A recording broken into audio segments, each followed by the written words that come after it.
Happy Friday, everyone, and welcome to week 9. I cannot actually believe it's week 9 already of the Edge breakdown with the world famous Hilow, who is Mr. Podcast himself, just doing one after the other. I know we were just talking about you were just with the Badge Bros, and I love that name, by the way. That was such a great name for you guys. That was whoever came up with that. Kudos. Yeah. It's Nez Numi and John Warner are kind of the Badge Bros, and I'm lucky enough to jam with them every Tuesday and Friday this season. Yeah, I really like John. It was good to hear him on those podcasts you did on the best ball stuff before the season, and hear a take from someone that's has a lot of game theory, and even talking about how he was using baseball to try to figure out football for the season. Right? I think Yeah. there was some. I think there's some good stuff in that. So we have a weird slate this week, right? There's a lot of people on bye. We just got the JT's out news 3 minutes ago from Shefty, and we're going to talk about that game today. So let's just get into it. And we're going to start with a game that, while the over-under for me is 49.5, I don't know that you can have a ton of exposure to this game. And you talk about this, right? It's so concentrated. If you do, it's just going to be mega chalk, right? Oh, I did it already out of the gate. I threw it right out the door. So all right, we're on it. We're next weekend on the rights. Yeah. This game, I think the best way to think about this game is it carries such a wide range of outcomes when you think about the game environment itself, and with the sense that we know kind of what the Packers are at this point. They are going to slow the game down. They're going to adapt high rush rates. They're going to, when they throw the ball, it's going to be a lot of deep passing brought in, which obviously carries a wide range of outcomes when you're talking about an isolated event of one deep pass. And then we know that their defense is built to basically be this off coverage prevent type zone style defense. So knowing that, the Packers are going to look to try and assert dominance over the game environment itself by slowing things down. On the other side of that, how does that interact with the Lions? They also start games by slowing the game down, by trying to lean on the run, by incorporating their running back tandem in DeAndre Swift and Jamal Williams. And then it's not until they are forced to open things up that they up the pace of play. They up their aerial aggression. But we know that they are willing to do that if forced to do that. So all those things kind of come together to combine to this game environment with a relatively or I would call it an extremely wide range of potential outcomes. We could see the Lions fall flat. We've seen this kind of two-faced Lions offense this season where they were first in scoring in the league over the first 5 weeks of the season. And then they just really fell flat and didn't do much over the subsequent 2 weeks. They got shut out. They scored 6 points another game. So we have to look at what is the causal factor of that? And it was very likely to be all the injuries that they've had that shook things up in their offense. So now TJ Hawkinson is out of town. DJ Shark is on the IR. Amon-Ra St. Brown is apparently fully healthy, but we'll see how he reacts to that. He was clearly not himself last week.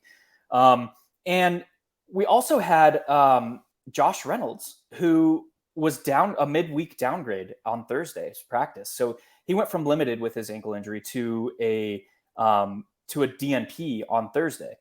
And so that's another thing that he's been fighting. We know he's been fighting through an ankle injury since before their bye week in week 6. So he's had this ankle injury that he's been playing through. You look at Amon-Ra St. Brown, he sat out a game to make sure that his ankle healed up correctly. Well, Josh Reynolds didn't miss a game over that time. He played through an ankle injury, and it's looking like it's this continuing thing. He might have re-aggravated it too during practice on Wednesday. So there's a lot of moving pieces with this offense. And with that in mind, the Lions themselves have a wide range of potential outcomes as far as how efficient and as far as their production in this game. So there's just a lot of unknowns. We can expect the Packers to be their same concentrated offense. It's primarily their offense is going to flow through 4 guys, right? It's Aaron Jones, It's Alan Lazard, it's Romeo Dobbs, and it's Robert Tonyan. We also have A.J. Dillon, who will mix in for 8 to 12 running back carries, somewhere along those lines, which puts a slight dent into the ceiling expectation for Aaron Jones. But the matchup is so good that the Packers should have their way, however they really choose. I can't believe that he came back from that knee. That you looked at that during that game and you thought for sure, like, okay, he's done. Like, this is Aaron Jones' backfield the rest of the year. I'm blown away that isn't in 7 pieces. Yeah. So I think just when looking at this whole game environment, I don't think that the field is going to be considering the downside here. I don't think that the field is going to be considering the fact that the Lions just might fail here. I don't think that the field is considering the fact that we could see A.J. Dillon take on more rushing load here. So there's just a wide range of potential outcomes. One, with respect to this game environment, and then two, with respect to these two individual teams, that is worth considering. The standard like DFS ideology / mantra that we use with respect to wide range of outcomes and chalk is like you want to be overexposed to a wide range of outcomes game at low ownership, and you want to see if there are, or at least explore other options if there are expected to be heavy ownership on a game with a wide range of potential outcomes. So that's probably, this game is going to land in that later category for me this week, in that there isn't a singular or a correlated pairing or a game stack that I see that is leverage enough to offset the ownership that we're expecting from this game this week, for me anyway. Right. If we could get, everybody's going to be on the Aaron Jones, I'm on stack, right? Now, if we could get that at 5%, that would be a whole nother story, right? I also think one of the most interesting things through the trade deadline this week, and you talk about it in the article, I already had him stashed in a bunch of places, especially over at FFPC for our season-long stuff. But the fact that the Lions said, we don't want to pay TJ $9 million next year when he was the 8th pick in the draft. People forget he was their 8th pick, right? Like, this wasn't a second round, third round tight end that exploded. This is a guy you spent a top 10 pick on. Yeah. And I actually love him going over to Minnesota and what he's going to actually open up for Dalvin, because he's such a great blocking tight end. I think he gets the Kittle problem, right? The Iowa issue that they're them big boys. They're big boys and they're great at blocking and they're super athletic and they can also catch and break a game when they're getting the usage.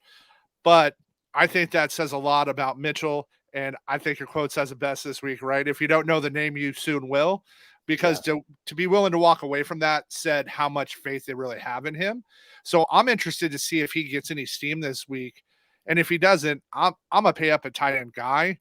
But if it's nothing and you really want to pivot off of this game, that's, in the wide range of outcomes, I think that's an interesting pivot.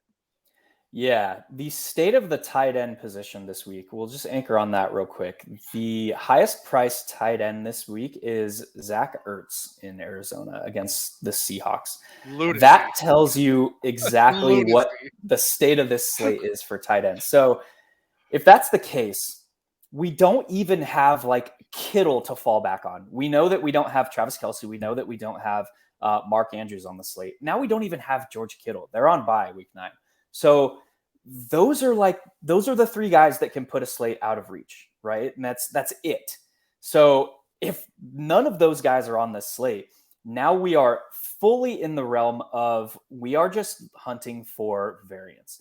We saw it last week with Tyler Conklin.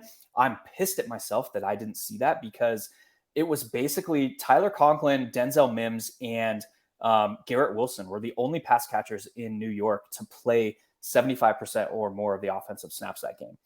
Looking back, that makes a whole lot of sense, because Corey Davis was out. Elijah Mitchell is in the doghouse. He played only 10 snaps. And so we're going to get, did I say Elijah Mitchell? Elijah Moore, the Elijah M. Bros. We'll get to that game here shortly as well, because I think that's on our docket to explore. But that is kind of the state of this slate as well. We're just removing another member of the top tier that can like put a slate out of reach at the tight end position in George Kittle. So it's kind of that same feel. Optimal last week was finding the touchdown variance in Tyler Conklin. He caught 2. He was optimal at a low price. It's kind of that same feel. And if we have that same feel, yeah, James Mitchell is one of my favorite plays from this game. There's so much unknowns associated with him, but he fits into that realm of this game environment, has a wide range of potential outcomes. He's bare minimum price at $2,500 on DraftKings, and his numbers that he put up in the 2020 season in college were like Kyle Pitts numbers. He was putting up over 3.0 targets per route run rate, yards per route run rate, which is like elite. His ADOT was 10 plus, so he was running these downfield biased routes. He's not like this elite athletic profile. He's not like a Noah Fant like type wide receiver. He's not like in the top 99th percentile in agility, in speed, in burst, in quickness, all this stuff. But he has proven success, and he is excellent with the ball in his hands in the open field. Yards after catch potential is there. We talked about the composition of the Green Bay defense in other spots on this podcast throughout the season, where they are playing so far off in zone coverage that it opens up kind of spots behind their linebacking unit. So there's upside here with James Mitchell with the ball in his hands. Yeah, it's an interesting spot to see for me there. I'll be really interested to see Saturday night where ownership starts falling for that game. Yeah. So let's roll right into this, right? We'll roll into the Bills and the Jets. And who knew the Jets defense was going to be the juggernaut this year, right? They impressive considering where they're at and what Salah's been able to do with them. The Bills are the Bills. And one of the things that's interesting to me about this game so far is that the totals dropped on the Bills. I was really excited for my James Cook shares. And then last second we get the announcement, and I honestly don't know what it says at this point to me about what they think of James Cook, and or they just want some depth for the playoff run. Maybe I'm really interested to see how they roll that in versus going out and getting a bigger name back. It means they love Singletary, which we all see, even though we don't like for fantasy. Yeah, I think they have been looking for the better part of 3 seasons at a pass catching back to pair with Singletary. That started 2 seasons ago with Singletary and Zach Moss. Then it continued with Singletary and James Cook. And now we're seeing they went out and got their guy. Like they had interest in J.D. McKissick this offseason, and now they land Nyheim Hines. So to me, that is very telling of we view a hole in like we have like one missing piece basically, because they have been consistently trying to go out and get a pass catching specialist back to pair with Devin Singletary. And to me, they finally went out and got their guy. Like they went out hunting. They wanted Nyheim Hines. They wanted their guy, and they went out and got him. So to me, he's eventually going to grow into that pass catching role back for a team that we know likes to pass the football. So, and when you look at like the skill set of Devin Singletary mixed with Nyheim Hines, they're a very natural pairing because Singletary is, he's a good route runner out of the backfield. He's good at getting the ball in space and doing something with it. Nyheim Hines, excellent at that as well. So I think that you're going to see these two backs. And we also know that Nyheim Hines is a capable like rusher. Like he's proven in Indianapolis that he can do that as well. So to me, I don't think that we're going to see like a Devin Singletary on early downs and then a Nyheim Hines in obvious pass down situations. I think it's just going to be like Now they have two weapons to keep Devin Singletary more fresh deeper into games, and they can intermix these two guys, less so in a situational role and more so in a just mixing them in and out of the lineup and keeping them fresh. So I think that's going to introduce a lot more variance with the Bills backfield moving forward.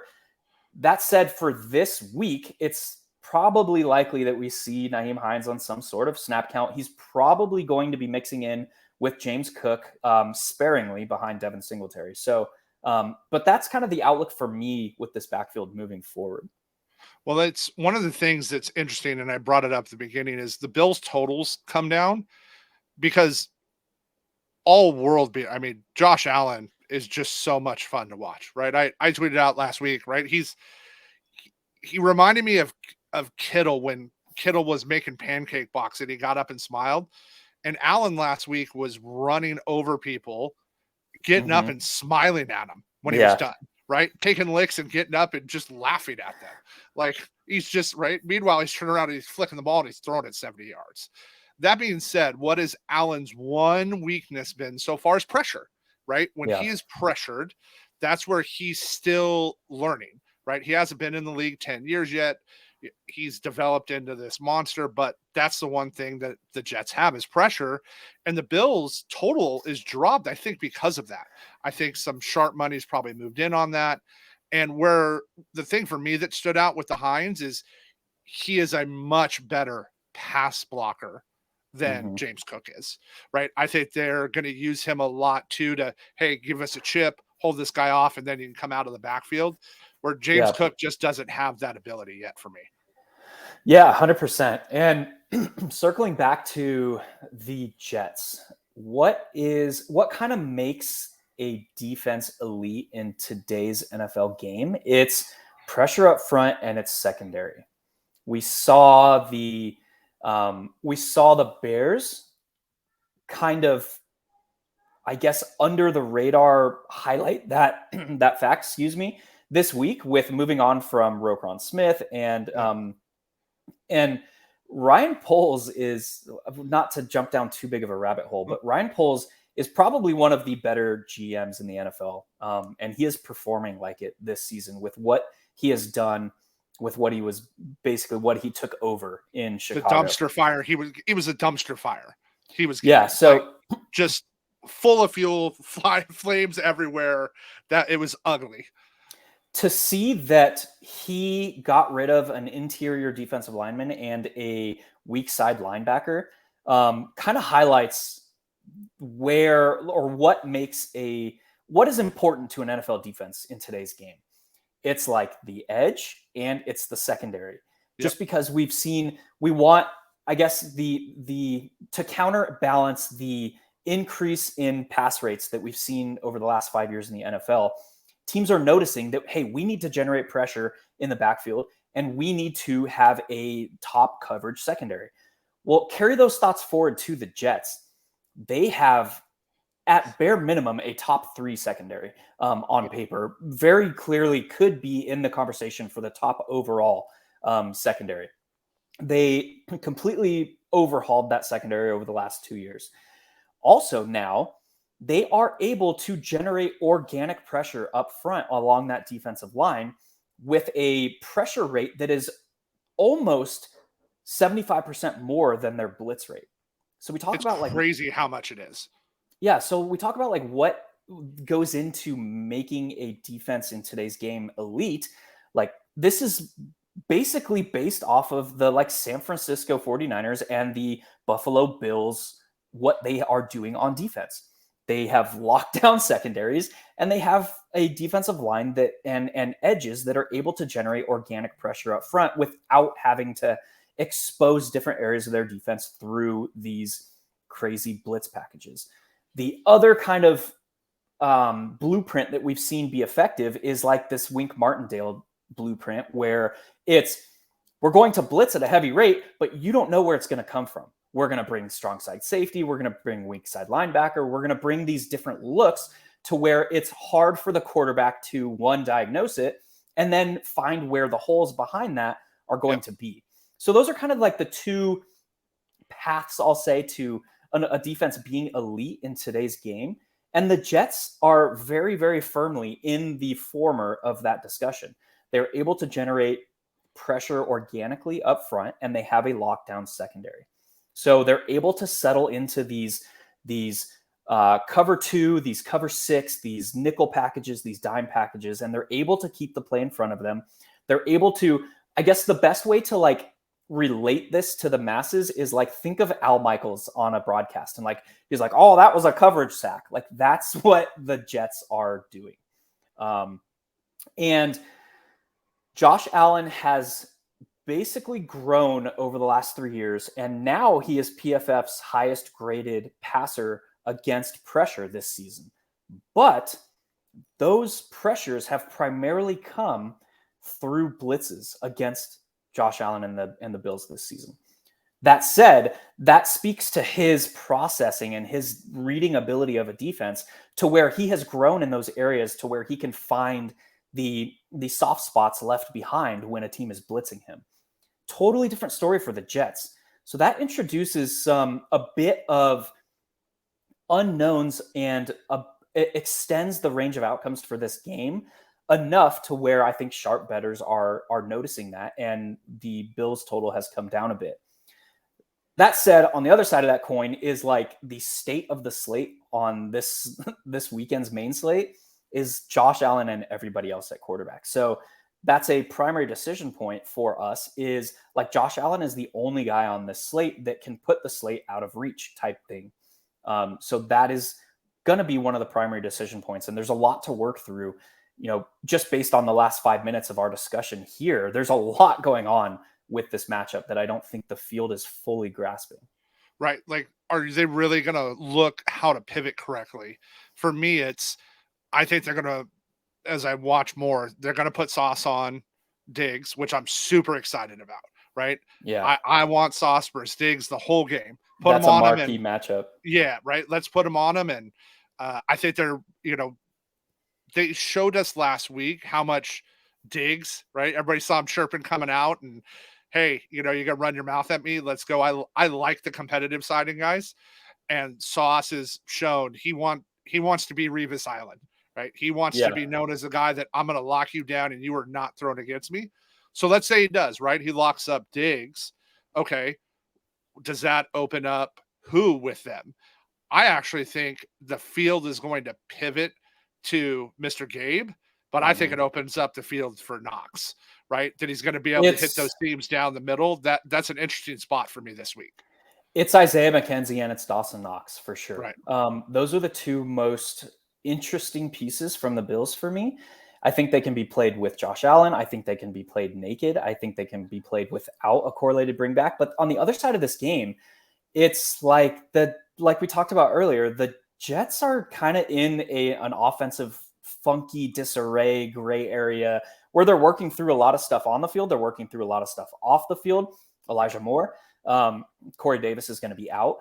What they did with Corey Davis, who is this 6'4", big-bodied wide receiver, is they said, okay, Elijah Moore, like, screw you. We're not going to go down that rabbit hole. We're going to shift to Denzel Mims, who is also this big-bodied wide receiver. And how that transpired last week is Mims was just out there running wind sprints and he was out there blocking. So that filtered the volume to Garrett Wilson, who was up to a 98% route participation rate on dropbacks. Yep. And like Garrett Wilson is seeing a bunch of doubles. He's seeing a bunch of shifted coverages towards him, but it's like, it almost doesn't matter because he's really that good. And so that also came into play with opening up stuff over the seam with Tyler Conklin. Obviously, he scored 2 touchdowns. That's highly variant. But those two were basically the main pieces of the pass offense for the Jets last week.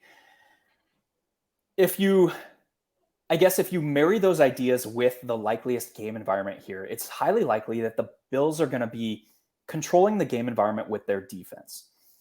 It's also not equally as likely, but it's also likely that the Jets are going to overperform their expectations coming into this game. So that creates this like messy situation where this game also has a wide range of potential outcomes that I don't think the field is really, one, noticing, and two, going to act upon. But there are some interesting stackabilities in this game, different than, or I guess compared to our last game we covered with the Packers at Lions, where it's like the field is on the best plays. It's just leveraging the unknowns with a wide range of outcomes. The field is probably not on the best on paper plays from this game in Garrett Wilson, in Isaiah McKenzie, in Dawson Knox. So there are some interesting stackabilities. You could run Josh Allen with Isaiah McKenzie and Dawson Knox and bring it back with Garrett Wilson. And it's like, voila, I am differentiated. And I don't think you're sacrificing upside by doing that in this particular spot. I want to see if I could work up the courage to play the Jets D as a pivot this week. I don't know that I have it, but I want to. I think the leverage it's going to offer is huge. Think of what you could do on a roster at the running back position and the wide receiver position if you ran James Mitchell and the Jets defense. That's so much solid. It's funny you say that. That's literally in my spreadsheet right now. Mm-hmm. Like in that's one of the things I have highlighted is I pivot off these two games because we're going to talk about one of them. There's a couple other games I like and some positions I really like that while you're going to eat a little chalk, you're not going to eat massive chalk, right? Because on paper, this is, the Bills are playing the Jets. They're just going to murder them, yeah. Right? But could we see the Jets D get 3 sacks and an interception while Buffalo slows the game down and runs and just puts up 24? Absolutely. And if we get that, that's a smash for the Jets. So in their wide range of outcomes, that's the interesting one to me. The biggest knock on Josh Allen now is not how he handles the blitz, because we just kind of went down that rabbit hole. The biggest knock on Josh Allen is he is pushing everything. He wants to succeed so much so that sometimes that affects his decision-making, and he will throw some ill-advised passes, and that has led to some interceptions. So that is where the Jets could be viable. They could pick off Josh Allen twice. If they return one of those for a touchdown, it's like they are optimal.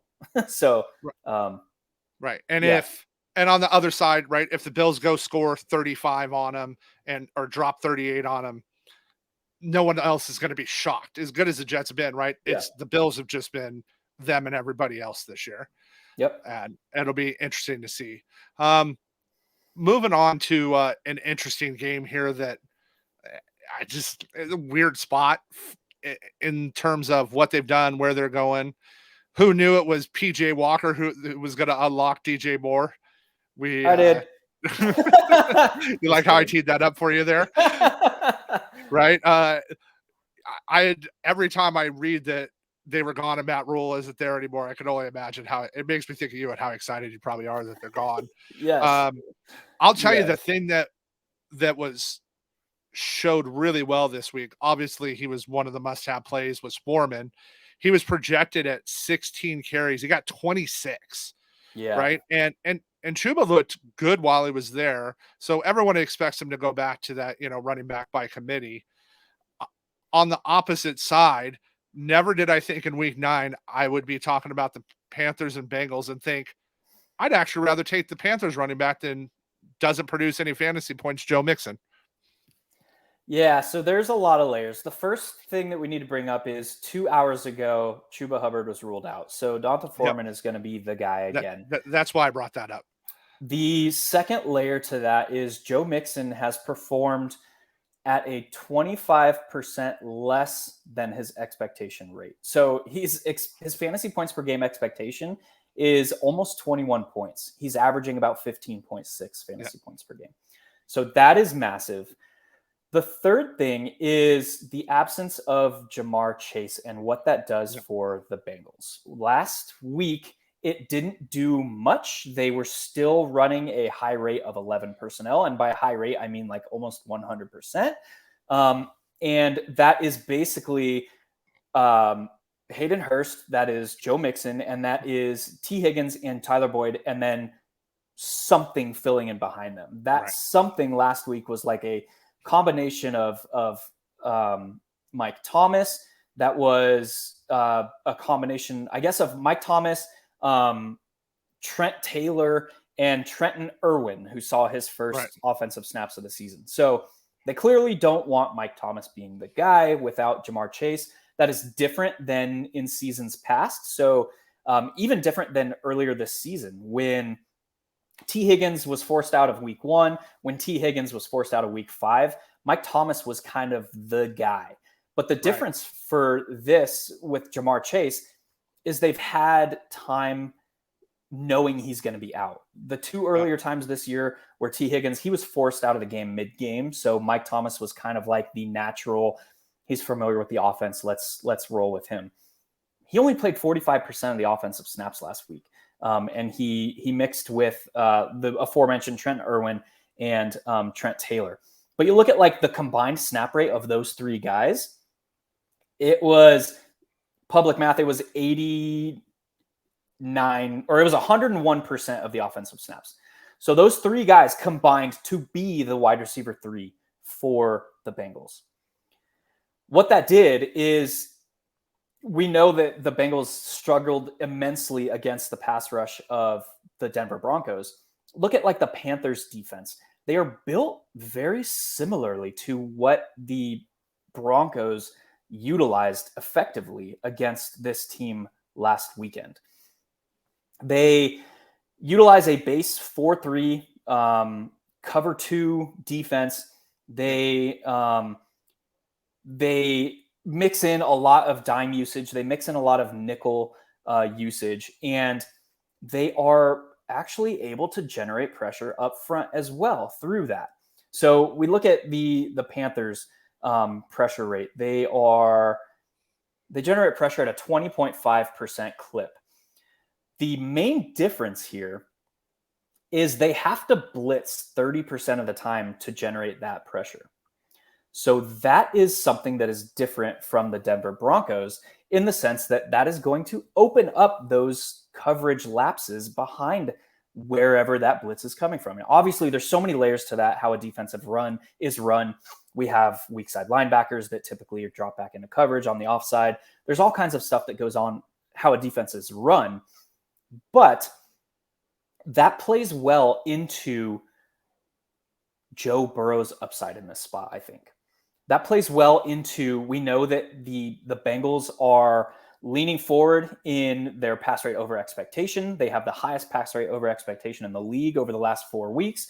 They have the highest pass rate overall over the last 4 weeks in the NFL. So that's kind of their identity, is they're going to run an 11 personnel offense and they're going to pass the ball a lot.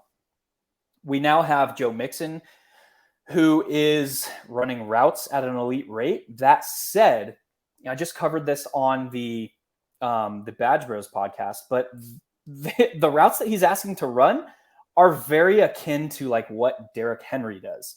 Yep. It's like bump and run, go 6 yards down the field and present your numbers to the quarterback.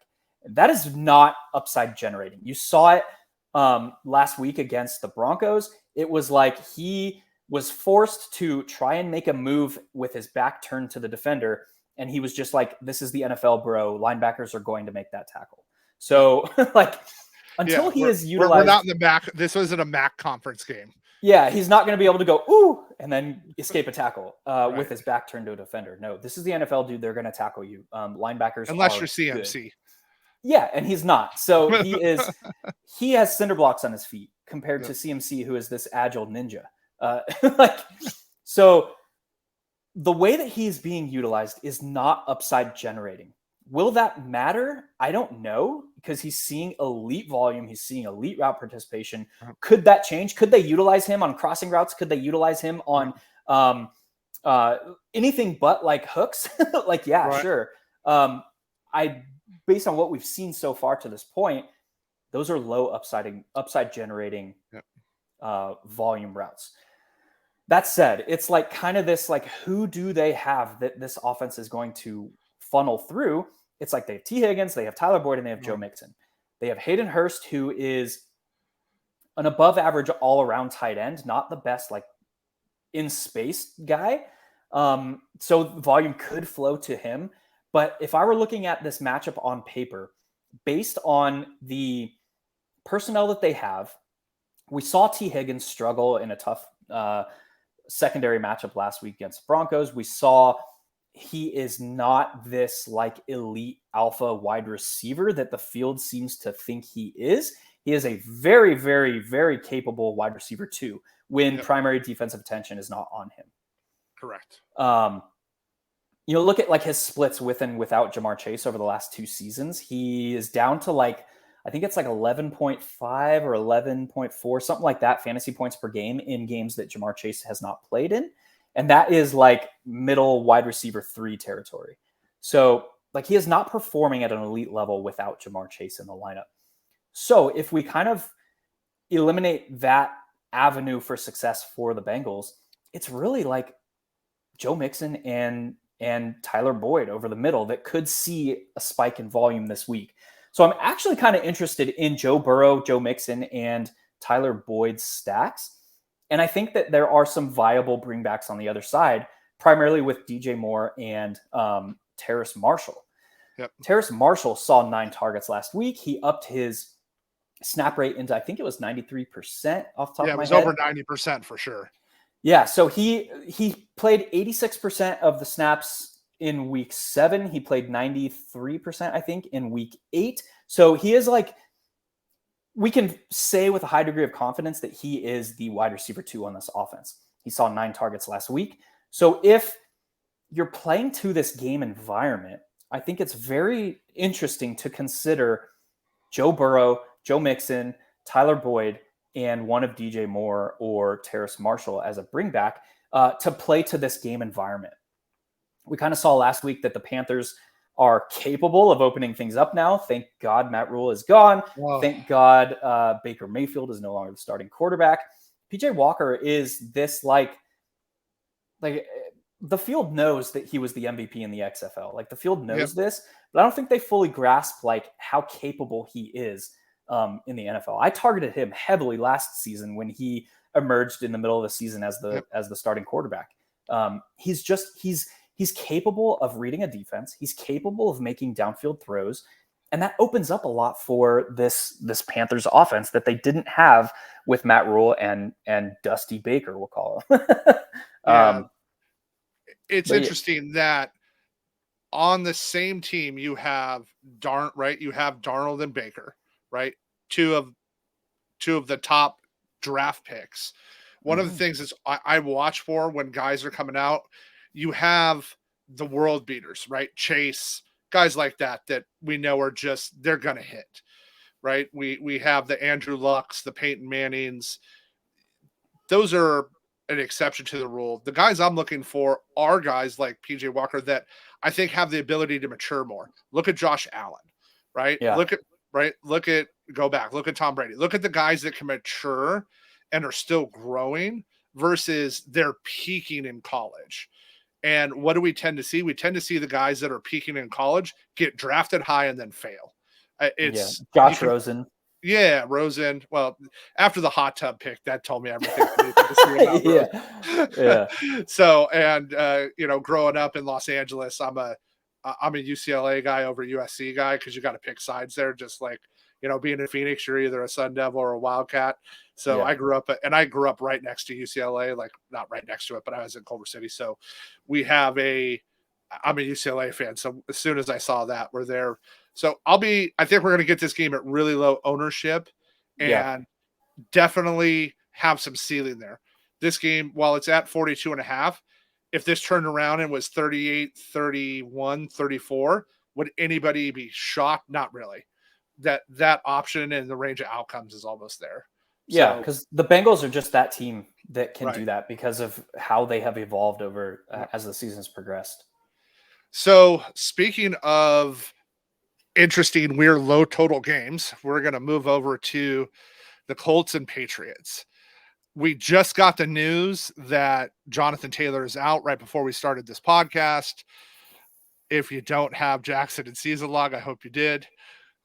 Missed him in one league this week that Billy and I were going after him, one of our shared teams, and tried to get him. We just didn't have enough fab left to get him, but I got a lot of exposure there, so I'm excited, and I'm excited to see what he can do here. Harris is still on the injury watch list, which Ramonde has, put it in sixth gear this year for us and turned it up. And I'm excited for Jackson. The Patriots run D has been terrible. I'm interested to see what they do with Ellinger this week, having him plan more. Do they scheme run him more? Do they use him like the Bears are using Fields? Because that's how they need to use Sam. If they use him like that, design some runs for him, roll him out, I think he could be a lot more successful. And you saw it in that first half. He wasn't ready. And as he got some more snaps under his belt, got him going a little bit, got him there. And it's interesting that they have it out. But, right, you have Taylor out, them ready. I'm interested to see some of the pivots in a very low-scoring game that might, open up some doors here. Yeah, and Sam Ellinger had 6 rush attempts, and he also had 3 called back for offensive penalties. And the 3 that were called back were like chunk gains. So they were the 3 that he actually would have helped fantasy owners. Yeah, he had a 6 for 15 rushing line that very could have easily looked like a 9 for 60, which would be a completely different conversation this week. I think a lot more chalky. A lot of the things that we touched on last week, I was very firmly and vocal about the fact that Sam Ellinger was a better on paper play than Malik Willis. Yes. Yeah. And got a lot of pushback for that, but you look at like the composition of those two teams, whatever, I digress. That's not important for this discussion. Also, like, Sam Ellinger was a conscious decision or a conscious change by the team to try and ignite them moving forward. This is a team that they are still in the playoff hunt. They have half of the season left. They made this switch. Obviously, it was ignited by the injury to Matt Ryan, but this was an effort by the team to increase their effectiveness moving forward. Right. On the other side, like, Malik Willis was like just an injury straight fill-in. They're highly likely to go back to Ryan Tannehill when he's ready. Obviously, Tannehill has been ruled out this week. Not on the main slate, not important. I digress a little bit. The composition of the Colts, we know over the last 4 weeks of the season, they are top 3 in overall pass rate. We know that they now have this mobile quarterback. We know that Nyheim Hines is no longer in town. We know that Jonathan Taylor is out. We also know that Deion Jackson is very capable in the pass game. We know that he is a capable enough rusher to at least keep the Patriots honest in the box. And when you look at like how the Colts are going to likely be approaching this game, it is highly likely to still be this 11 personnel biased offense and utilizing what Sam Ellinger brings to the table. They were in the game the entire game last week. They lost on a late touchdown. They really like this. Not a lot changes for me with how I expect the Colts to run. They have very interesting splits in personnel usage. We know that when they see a game environment where they think they can run the ball, they go heavy 12 personnel. They have 2 tight ends on the field. When they see a matchup where they can forecast or they are forced to be passing the ball at a higher rate, they transition to this 11 personnel heavy offense. What that has done is it has fluctuated Alec Pierce's snap rate. He was like a every down snap rate player 2 weeks ago. He was like a 60 whatever percent snap rate player last week. So when I'm looking at this game, how do I think the Colts are going to approach this? It's probably going to be a heavier rate of 11 personnel from the sense of they probably know that they're going to have to score points in this matchup because the Patriots are going to be so likely to be able to control the game with their ground game. And that's not necessarily like saying the Colts are a bad run defense because they're like one of the top run defenses. It's just the sense that like that is kind of the Patriots' MO. And that saps a lot of the upside out of this game environment. A lot different than last week where they were playing the Commanders, where it was like, we know what that could turn into. Yeah, we've seen exactly. The Commanders be able to turn something into a shootout. The Patriots haven't, right? Like, to give an example, and I'll give everybody this. You can make this prop bet this week on, if you want to take a look at it. Mac Jones has thrown an interception in 7 straight games. While the Colts pasty isn't a world beater, Bill knows that he's thrown an interception in every game. So what are they going to do? They're going to try to run the ball and make him be able to have safer pass throws. I bet that he threw that interception. I'm going to take it that Mac is going to make a bad decision, that the Colts are going to make some pressure on him and go from there. But if I'm Bill, that's what I see. And I know those stats going in as well. Yeah. So that's kind of what I'm thinking, is this game environment probably doesn't carry a whole lot of upside. We can expect the Patriots are probably going to lean on a strength on strength matchup in the trenches. That's going to slow the game down. We know that Ellinger is still a work in progress, but we know that he was at least a conscious decision from this franchise to ignite a rather one-dimensional and very obvious pass-focused offense. Well, let's finish up with the game that does have some upside. And I'm actually excited about. Unfortunately, I think the field's going to be excited about it. But this is one of those places you're going to have to decide how you want to eat this chalk. The Dolphins, very concentrated offense. They've shown where it is. The Bears have finally figured out that, hey, maybe we should roll Fields out. Hey, maybe we should have some runs for Fields. And look at what it's done for their offense. We have the big chase and chase trades this week, right? The Bears bring in Claypool. The Dolphins bring in Mr. Edmonds. Thank goodness for some of my Chase Edmonds shares that were dead in the water. They traded away Chase Edmonds. Or traded away Chase Edmonds, sorry. Said that wrong. But yeah, traded him away to get him so he actually has some upside for me. But the Bears bringing him in. I'm interested to see how they use Chase. Do they put him in the slot as a big body, move Mooney outside? I'm interested there. And on the other side, Tua, does he go in the MVP conversation if he keeps this up? I'm interested to see if people start banging that drum a little bit.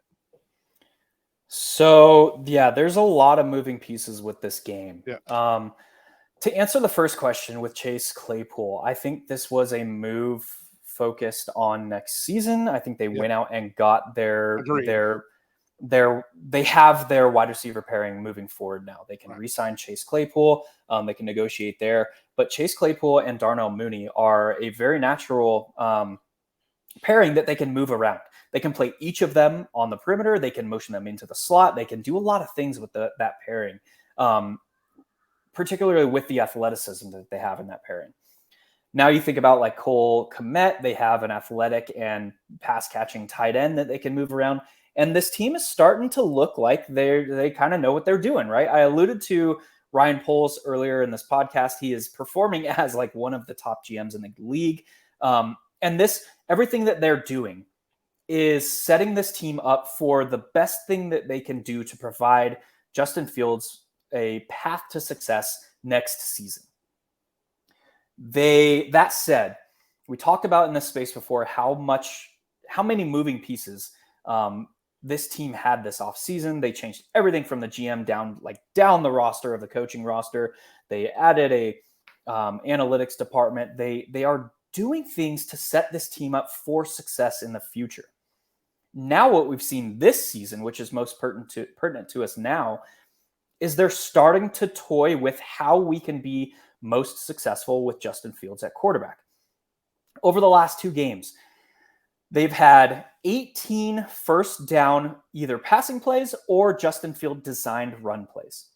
So that is a step in the right direction, right? They're moving from trying to hide the deficiencies along the offensive line, which they opened up the first 6 weeks of the season doing.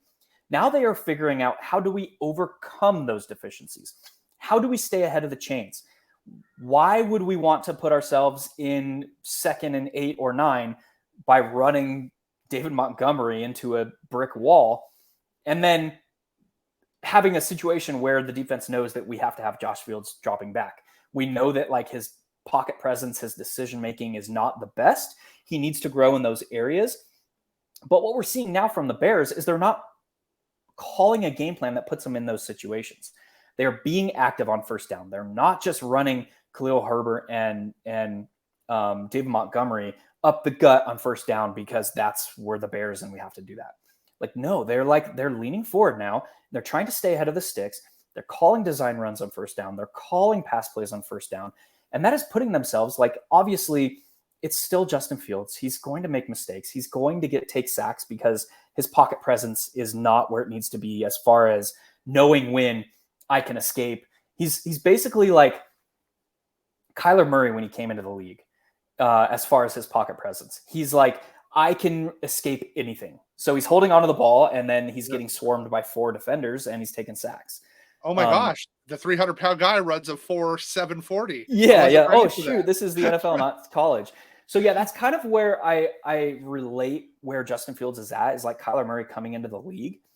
That said, like, Justin Fields has the body size, the arm strength, the rushing upside. He has the tools to be able to develop into, like, I'm not going to call him like Josh Allen, but like he has the tools to like take Josh Allen like leaps forward in his game. It's all about like how the Bears develop him. And what we're starting to see now over the last 3 games really, is they're starting to take action to develop their quarterback. And that is a plus. All that conversation goes into how it relates to this game is it gives us some upside here. Like we have some upside. We have a Dolphins team who has been top 3 in pass rate over expectation in every single game where Tua Tagovailoa started and finished, which is only a 4-game sample, but like we know how they want to operate. It's like Mike McDaniels, this Yale graduate, this smart dude is like, why would I want to play Mike Gesicki heavily when I have Jalen Waddle, when I have Tyreek Hill, and when I have Raheem Mostert, who are capable of running 22 miles per hour? Like, okay, that makes sense. He's feeding and he's designing an offense to maximize the talents that he has. That is not a knock to Mike Gesicki. That is just saying Mike Gesicki is not on the level of these other 3 guys. And that's okay. Like, that's okay. Yep. They are calling an offense designed to maximize what they have. They're calling an offense to get layered routes between Jalen Waddle and Tyreek Hill. They're designing a route for those guys to win in the first 5 yards of the line of scrimmage, get them the ball in space and see what they can do. And what they can do is they can wreak havoc on the league. And that's what they're doing. Look at like Jalen Waddle is like 2nd in the league in total air yards market share this season. The combination of Tyreek Hill and Jalen Waddle accounts for like 66% of the total air yards of the Dolphins offense. So that is like a highly concentrated unit. Yes, Tua plus the double stack of Jalen Waddle and Tyreek Hill is in play every single week for the rest of the season. It's just, let's accept that. We saw it last year with Minnesota, where we were like all over the primary pass catchers there, and Justin Jefferson and Adam Thielen. That's the Dolphins this year. So like noticing that trend before the field fully captures, probably what we're going to see this week is like a lot of ownership on Tyreek Hill because he is in the top 5. He's Tyreek Hill. He's in the top 5 in everything from like targets per route run to route participation rate to team target market share to all these metrics. Like, it's Tyreek Hill. Okay, we got it. But we're probably going to see Tua double stacks or go relatively unowned or be a valid leverage point until the field catches on to like 2022 Dolphins is equal to 2021 and 2020 Minnesota Vikings. Like, it's just, they carry that much upside week in and week out to where we can play them every single week, probably at a plus EV endeavor. So this is going to feel weird to say, but I think it was one of the best moves of the trade deadline was them trading away Chase and adding Jeff Wilson. Why do I think that? Because it's plug and play for Mike McDaniel. He doesn't have to teach Jeff the offense. He comes right in. Mostert's been great, but what do we know about Mostert? He's 32 and he's often injured, right? Yeah. And that's a tough position for running, at the running back position. Wilson has the ability to come in, plug and play. And I think there's a chance he gets a little more run early. And I'd want to be a little early rather than late with him, that you could see him giving you some leverage that it's not going to have, as far as if you want to get different and funky in this game. And another point for me on this, and you talked about it, an interesting line with Gesicki. Has he been a world beater? No. But in this week only, where we don't have any of the big tight ends on the slate, one, Gesicki's beat his prop for receiving yards almost every single week. Now, has it been really low? Yes. That being said, if he had 2 touchdowns because, Tyreek broke one for 65 and they caught him at the, they caught him at the deep ball and they caught him at the 10, and then they turned around and threw a pass to Gesicki. And if he does that twice, there's going to be some leverage in this game that I think you need to get unique in how you look at this, on top of just, hey, we're going to fire the big bullets here. Yeah, I think one of the interesting things that you said was respect to the backfield. I think the best way to think of their backfield is probably akin to our previous discussion on the Bills, to where they have 2 running backs that have very similar skill sets now, to where that they can mix and match those away from being situational backs. Whereas up until this point, it was like Raheem Mostert is our primary guy. We have Chase Edmonds as like an obvious pass down back and our goal line back. Well, now like they can mix and match these guys throughout the game to where they shouldn't expect a dip in production regardless of what the situation is.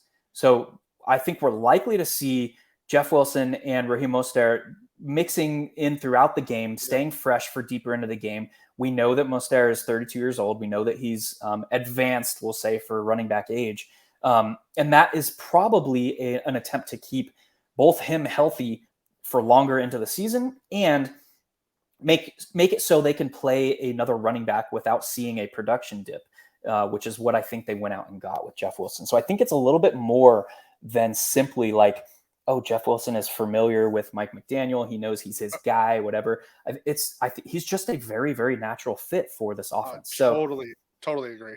Yeah, so I think that's what we're going to see. It's probably going to be akin to what our exploration of the Bills was, where they can just mix and match these guys throughout the game.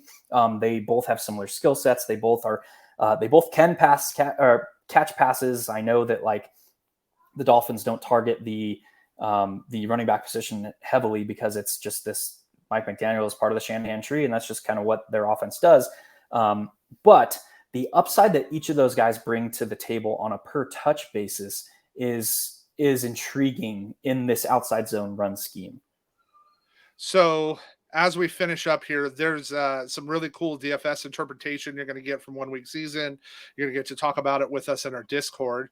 But as we're into week 9 here, we're halfway through the season. I'm going to ask you as we finish up here, who is your biggest hit so far?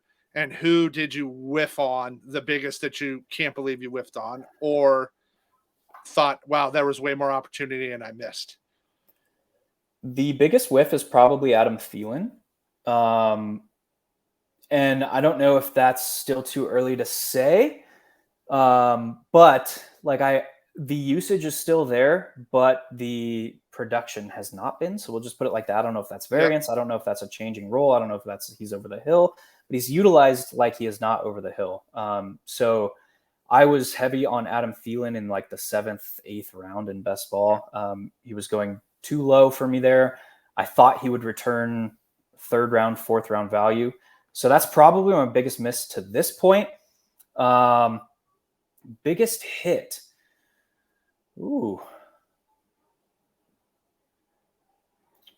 Man, put me on the spot.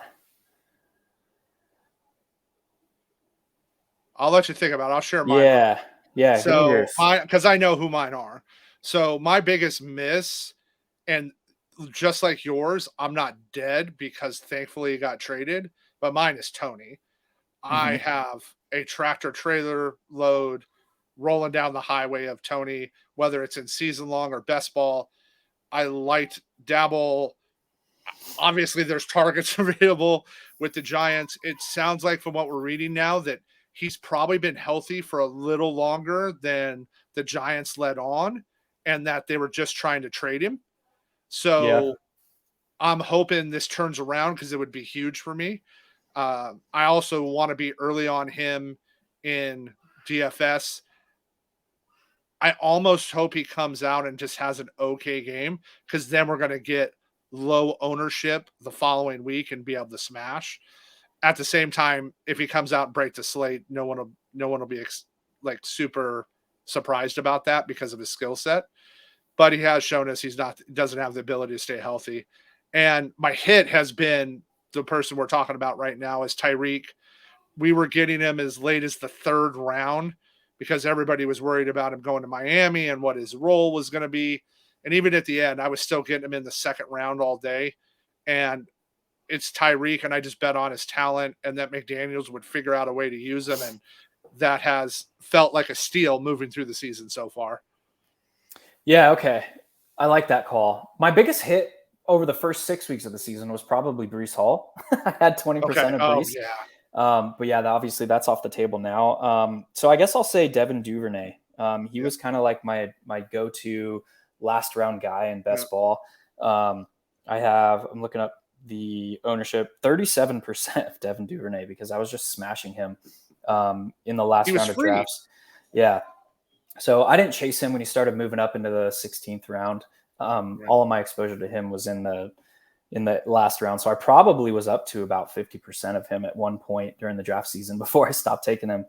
But yeah, he's still a guy that, like, the jury is probably still out on whether or not that's like this ultra smash pick, but he's been useful from a, not necessarily from a spike week potential standpoint yet, because kind of his like high games are like in the 12, 13, 14, 15 fantasy point range.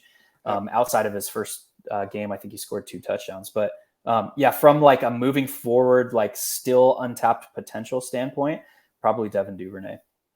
Yeah, I got a couple others I'm going to share with Mike when we do our podcast here next. So look forward to seeing everybody this week. And thanks for coming on. Everybody have a good week and good luck. See you at the top of leaderboards, fam.